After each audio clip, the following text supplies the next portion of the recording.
Assalamualaikum warahmatullahi wabarakatuh. Perkenalkan, nama saya Muhammad Udan Firdaus dari Prodi Hukum Keluarga Islam dengan NPM 110116002. Saya di sini akan mempresentasikan judul spesial saya, yaitu Analisis Hukum Islam dan Undang-Undang Wakaf Nomor 41 Tahun 2004 terhadap pengalihan aset wakaf di PC Persis Pengalengan. Langsung saja ke latar belakang penelitian. Di sini saya membagi menjadi 3 poin. Yang pertama, pengelolaan wakaf benar bergerak diorientasikan pada bidang kesehatan di PC Persis Pengalengan dengan menginvestasikan harta wakaf kepada bidang garapan wakaf bersama Yayasan Klinik Al-Hikmah. Dan yang poin kedua, wakif mengikrarkan dana wakaf uang tunai senilai 65 juta rupiah untuk pembelian mobil ambulan. Namun, dikarenakan PC Persis Pengalengan mendapatkan hibah 1 mobil dari pimpinan daerah Persis Kabupaten Bandung, maka alokasi dana wakaf tersebut dialihkan untuk renovasi klinik. Dan yang poin ketiga, aset wakaf telah ditetapkan. Namun, Nazir di sini tidak melaporkannya kepada Badan Wakaf Indonesia, sehingga banyak aset wakaf di sini yang tidak dimaksimalkan pemanfaatannya serta dialihkan tanpa persetujuan dari wakif. Di sini rumusan masalah saya membagi menjadi 3 poin.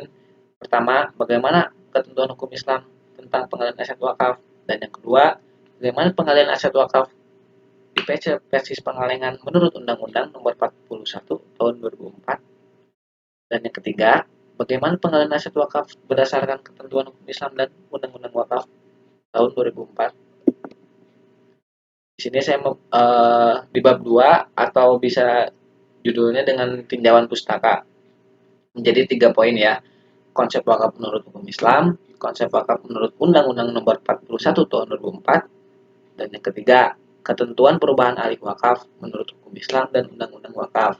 Di sini saya menjadi 5 poin, dan yang poin 3 menjadi 2 poin saja. Pengertian, dasar, rukun, syarat wakaf, jenis-jenis wakaf, dan tujuan wakaf. Bisa dilihat ya. Semua yang poin 1 menurut hukum Islam, dan yang kedua menurut undang-undang, dan yang ketiga perubahan alih wakaf menurut undang-undang dan hukum Islam. Saya menggunakan kerangka teori kepastian hukum, masalah mursalah, dan perlindungan hukum.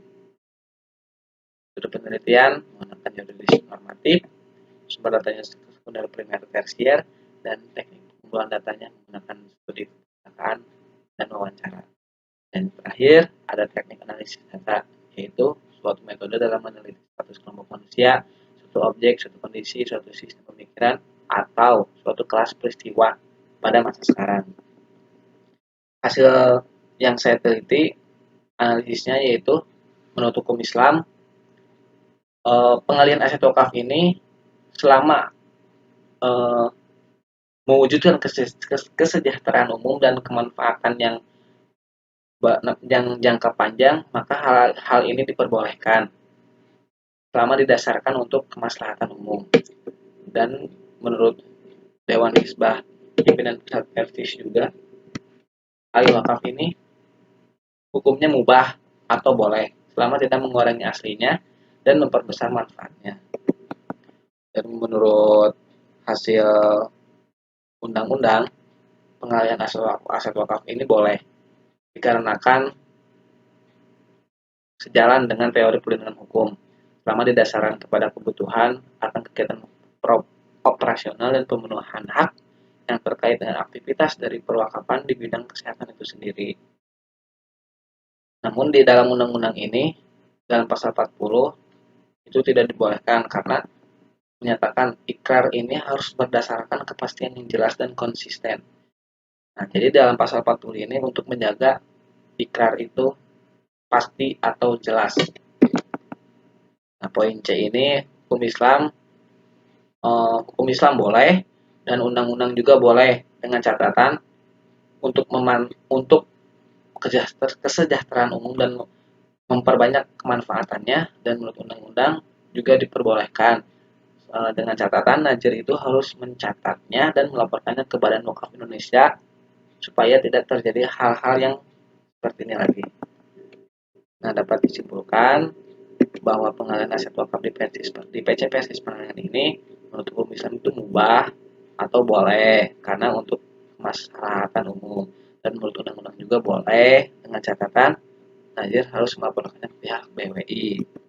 Nah, cukup sekian dari saya. Mohon maaf apabila ada kesalahan karena saya masih proses pembelajaran. Terima kasih. Assalamualaikum warahmatullahi wabarakatuh.